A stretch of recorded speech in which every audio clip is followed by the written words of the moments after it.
Bom dia, boa tarde ou boa noite. Estou fazendo esse vídeo sobre o tratamento da dor para o meu canal BTAPJ, que eu vou usar para registrar minhas ideias sobre neurociência, porque eu já não tenho muita disposição para escrever artigos para revistas especializadas, né? Já fiz muitos, já publiquei 300 trabalhos, por volta de 300 trabalhos, e agora eu estou aposentado, né? Estou com a vida de aposentado e vou então passar para essa tecnologia aí dos vídeos, né? Para registrar as ideias, eventualmente poderão ser publicadas, ou até, no caso que eu vou tratar aqui, até pode ser até fazer um pedido de patente para um certo tipo de aparelho que eu tenho em mente, certo? Então, eu quero falar sobre o problema da dor, porque a dor aflige muita gente, né? E a gente conhece um pouco dos processos cerebrais relacionados com a dor. A dor pode ser causada por um problema somático, ou seja, em outra parte do corpo, e que o cérebro vai detectar e vai sentir a dor, né? Quer dizer, a sensação de dor, ela é gerada no cérebro, né? Mas o estímulo que está causando a dor, ele pode estar em qualquer parte do corpo, né? E pode também acontecer de haver a dor crônica, né? Sem a presença de um estímulo por uma disfunção, né? de algum sensor ou de algum nervo, alguma parte do sistema, né, vivo pode estar gerando a sensação de dor. O que eu vou tratar aqui é como detectar e tratar a sensação de dor que é gerada no cérebro. Eu faço isso a partir de uma série de trabalhos que eu publiquei. Eu vou colocar aqui embaixo no YouTube o último deles, em que trata da teoria que está por trás dessa minha fala aqui, tá? A ideia básica é o seguinte: os vários sistemas que compõem o cérebro, né? Nós temos diferentes tipos de células, diferentes redes que geram atividade eletroquímica. Eles trabalham, são sistemas dinâmicos, né, que trabalham com um estado basal. Poderia também chamar de um estado de equilíbrio homeostático, no qual não se gera sensação nenhuma. Então, quando o sistema está no estado de equilíbrio, ele não está gerando sensações, seja de dor ou de prazer ou qualquer sensação que seja. Quando tem uma perturbação desse equilíbrio, o sistema sai desse estado basal e está procurando voltar para um estado estável, que pode ser o estado inicial, mas pode ser um outro estado na distância do equilíbrio. O sistema é capaz de atingir estados estáveis também na distância do equilíbrio. Então, quando o sistema está recuperando de um desvio da homeostase e ele está procurando um outro estado estável, a gente chama isso de alostase, né? Um processo de recuperar a estabilidade, mas não necessariamente no estado inicial. Então, o sistema vai gerar uma sensação que pode ser agradável ou desagradável. Então, se o sistema é bem sucedido nesse processo de se contrapor a essa perturbação, né, geralmente a maior probabilidade é que seja uma sensação agradável. E quando o sistema ele não consegue, né, nós teremos então a sensação de dor ou uma outra sensação desagradável, né? Então você tem, por exemplo, você pisou num prego, né? Você tem um sensor no seu pé que manda sinais elétricos pelos nervos para o cérebro, né? E o cérebro não consegue contrabalançar, né? Esse estímulo ele perturba de uma maneira que não há como o cérebro, os sistemas cerebrais recuperarem o estado estável anterior. Quer dizer, então o sistema está em perigo. Você tem uma lesão, algo que está colocando em risco, em última análise, a própria sobrevivência do organismo, se não for se não se lidar com isso adequadamente, né, a gente sabe que pode gerar né, uma reação inflamatória, pode-se, né, gerar uma série de processos no organismo que podem até, em último caso, levar à morte.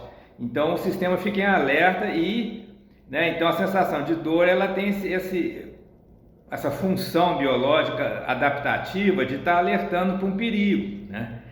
E o cérebro, os sistemas cerebrais não conseguem resolver esse problema por si só, né? Vai ser preciso, no caso, né, que se pisou num prego, retirar o prego, né, tratar da ferida, etc. Então vai cessar a dor, o sistema vai conseguir voltar para um estado estável, porque aqueles impulsos elétricos que vêm da lesão não vão deixar de acontecer, né?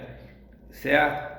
Então a dor ela é ela é gerada, eu vou chamar aqui de onda dor, vai ser a diferença entre as ondas cerebrais anteriores que a pessoa tem quando está no equilíbrio e o estado que o sistema fica com a perturbação, certo? Então é possível, em princípio, né, através de um eletroencefalograma complexo, pegando desde de meio hertz até 100 hertz, as várias faixas de frequência, né, com vários canais, eletrodos e canais, né, na região em que está mais afetada, no caso de uma dor de cabeça, por exemplo, você tem uma região mais afetada, né?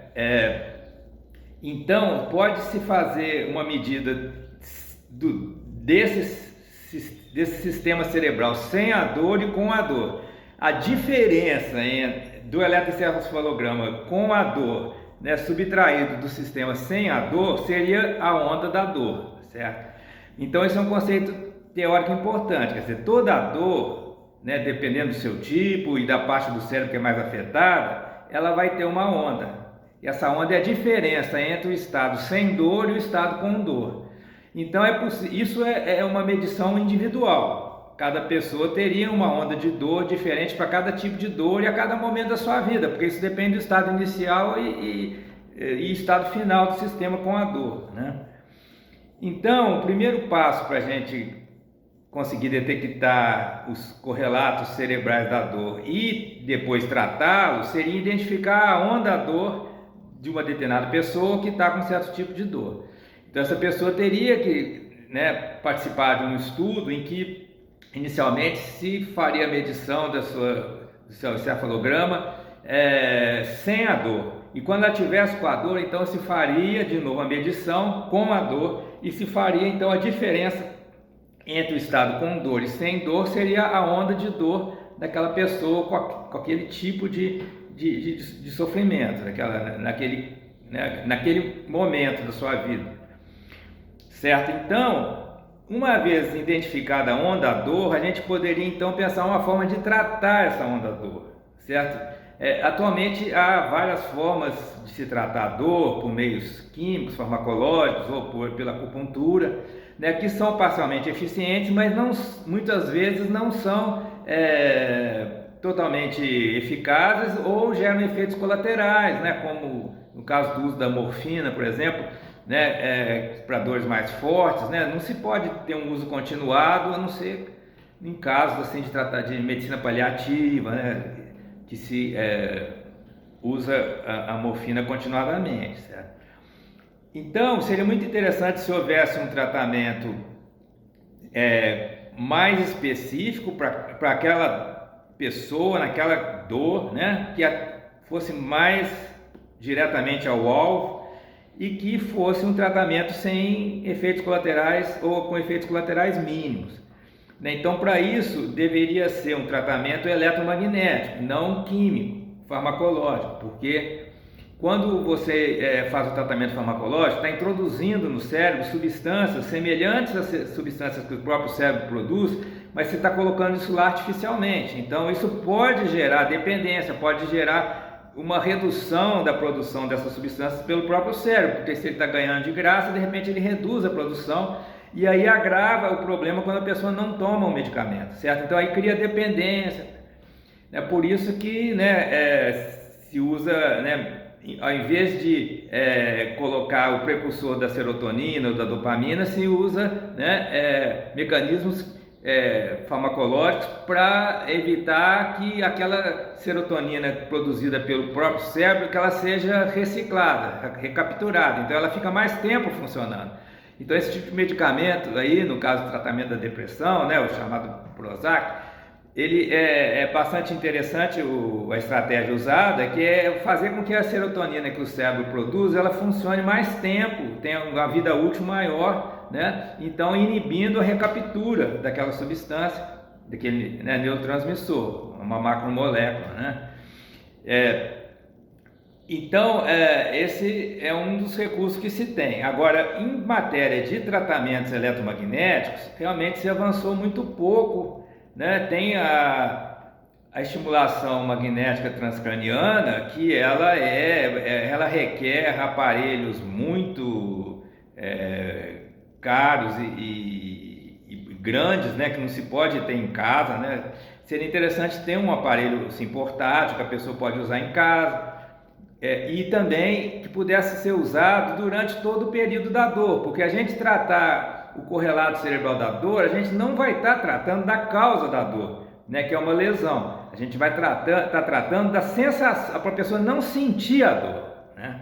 Vai ter a lesão, precisa de ter um outro tratamento, ou se for um processo inflamatório, por exemplo, vai ter que tomar, né, algum corticóide, alguma coisa que vai tratar a inflamação que está causando a dor. Agora, o tratamento eletromagnético, ele seria para tratar, eliminar, por meio de uma interferência de ondas, eliminar a sensação de dor, para a pessoa não mais sentir a dor, enquanto se faz os outros tratamentos possíveis, né? Então, a ideia basicamente seria o seguinte: a gente construir um aparelhinho portátil que gera uma onda que cancela a onda dor, certo? Então, a gente detectaria a onda dor da pessoa naquele momento, aquele tipo de dor, e com esse aparelhinho a gente geraria, a partir, né, da superfície aqui, do scalp, uma onda que vai entrar lá naquelas regiões cerebrais, uma onda eletromagnética, e vai ser né, a imagem negativa da onda da dor. Então vai haver uma interferência destrutiva de ondas, vai cancelar. Uma onda vai cancelar a outra, então a pessoa não sentiria mais a dor, certo? Então seria, enquanto a pessoa estiver sentindo dor, ela estaria usando aquele aparelhinho, né, inibindo, cancelando a sensação de dor. Quer dizer, ela não sentiria mais a dor, né, enquanto trata da causa da dor, né? Então seria assim um aparelhinho muito útil para todas as pessoas que sofrem com dor, né? E eu tenho um projeto, um esboço do que como construir esse aparelho, mas eu não vou dizer aqui para vocês porque é um conhecimento que pode gerar uma patente se houver pessoas interessadas, né? Eu não vou, nessa altura do campeonato, eu não vou construir e nem vou solicitar patente, que é um trabalho muito grande, né? Mas se houver algum investidor interessado, a gente pode conversar, certo?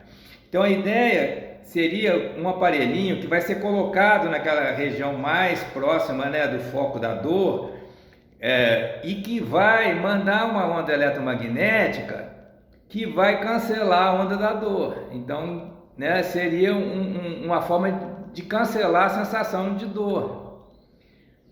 Por quê? Porque cancelando a onda da dor, o sistema volta, o sistema cerebral volta ao estado estável de equilíbrio, ou na distância do equilíbrio, ele se restabiliza, então para de gerar a sensação de dor. Também esse aparelhinho poderia ser usado para uma outra função, que é gerar um outro tipo de onda que a gente associa com uma sensação de prazer. Seria muito interessante também para tratamentos, né, de drogadição, pessoas que estão viciadas em determinadas substâncias químicas, né, que geram a sensação de prazer. Essa sensação, em princípio, poderia, né, a partir de estudos do cérebro dessa pessoa, a gente identificar a onda prazer, certo? Que seria o correspondente à onda dor, né? E no caso aí não cancelar a onda prazer, mas o aparelhinho gerar uma onda que vai fazer um simulacro, quer dizer, vai induzir a onda prazer mesmo sem a substância química que estava sendo usada no processo viciante, né? Então tem muitos usos que a gente pode ter para esse aparelhinho. Então seria muito interessante fazer essa pesquisa, desenvolver um projeto nesse sentido, né? Eu estou apenas aqui passando para vocês a ideia que eu quero compartilhar, né? Outras pessoas podem também saber como fazer esse aparelhinho, que não é uma alta tecnologia, não. É algo relativamente simples, que eu cheguei a essa ideia depois de algumas pesquisas com estimulação cerebral com música, né? Tem no meu perfil do ResearchGate, tem, né, esse trabalho que eu fiz com um aluno de graduação, e depois eu fiz alguns trabalhos com um grupo da Ucrânia, né, que sobre essa questão também de estimulação magnética e uso da música. Então isso tem uma grande relação com os efeitos da música no cérebro, né, que é um assunto já mais estudado, né? Mas as técnicas ou tecnologias de estimulação magnética do cérebro até o momento não usam a música, né? Elas simplesmente mandam uma onda senoide, alguma coisa que tem pouco conteúdo informacional, né? Então, para a gente gerar essa onda que vai cancelar a onda dor, ou para gerar uma onda que vai gerar a onda prazer, a gente tem que fazer uma estimulação informacionalmente rica, tem que haver um padrão, né, do tipo musical, quer dizer, tem que haver uma música nessa estimulação para gerar o tipo de onda cerebral que a gente quer. E essa onda ela vai estar vai sendo modulada em várias frequências, porque o cérebro trabalha ao mesmo tempo em várias frequências. Eu tenho um outro artigo que eu mostro esse espectro de frequências que vai desde meio Hz até 100 Hz. Então tem as ondas, as frequências mais baixas que vão corresponder à atividade das células gliais, né? Principalmente os astrócitos, né? Um tipo de célula que é muito negligenciado no estudo, né, dos ritmos cerebrais. Aí depois nós temos várias faixas, né, delta, teta, alfa, beta, gama, de frequência, e todas elas trabalham em conjunto. Para haver consciência, sensação, precisa delas estarem entranhadas umas com as outras em certas proporções, né? No fundo, né, o cérebro é um sistema que segue certas proporções matemáticas para existir a consciência. Então precisa trabalhar com isso tudo, ou seja, tem uma modulação por frequência, uma modulação por amplitude, né, que no caso de uma onda senoide é uma modulação monótona, né, a amplitude sobe e desce, né. Agora numa música qualquer você vai ter uma modulação por amplitude muito mais rica. E tem também a modulação por fase, quando você tem estímulos que tem casamento de fase, e em determinado momento você tem, né, por exemplo, numa orquestra você tem dois instrumentos que tocam juntos, né? Digamos, no primeiro tempo do compasso você vai ter lá o bumbo, o baixo, né? Ou num grupo, né, de jazz, que seja, certo? Então aí você tem, né, instrumentos que estão na mesma fase, e você tem instrumentos que vão estar em outra fase, por exemplo, um instrumento que vai tocar no segundo tempo do compasso, né, e que não toca no primeiro. Então você vai ter ali grupos de instrumentos que estão numa mesma fase e grupos de instrumentos que estão em outra fase, certo? Então tudo isso tem que ser levado em conta para a gente falar a linguagem eletroquímica do cérebro. O cérebro ele funciona tanto, né, com ondas eletromagnéticas quanto com ondas químicas, processos químicos, né? Com estimulação eletromagnética a gente vai estar tendo como alvo as ondas eletromagnéticas, né? Quando se faz o tratamento farmacológico, está tratando com processos químicos que estão ali também intimamente conectados com as ondas eletromagnéticas.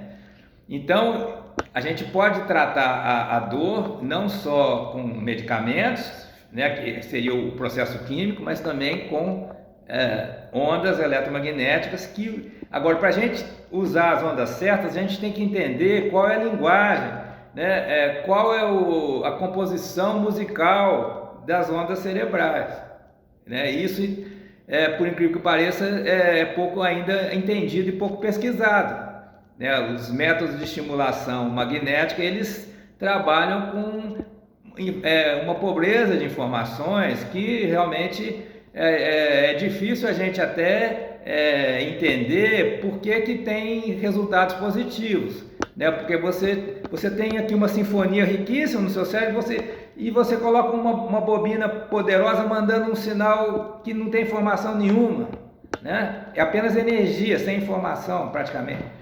Então, é claro que isso vai ter um efeito limitado. Para a gente conseguir ter um resultado mais preciso e mais eficaz, a gente tem que mandar uma energia estruturada informacionalmente, né, com os padrões que vão conversar com os padrões endógenos de atividade do cérebro, certo?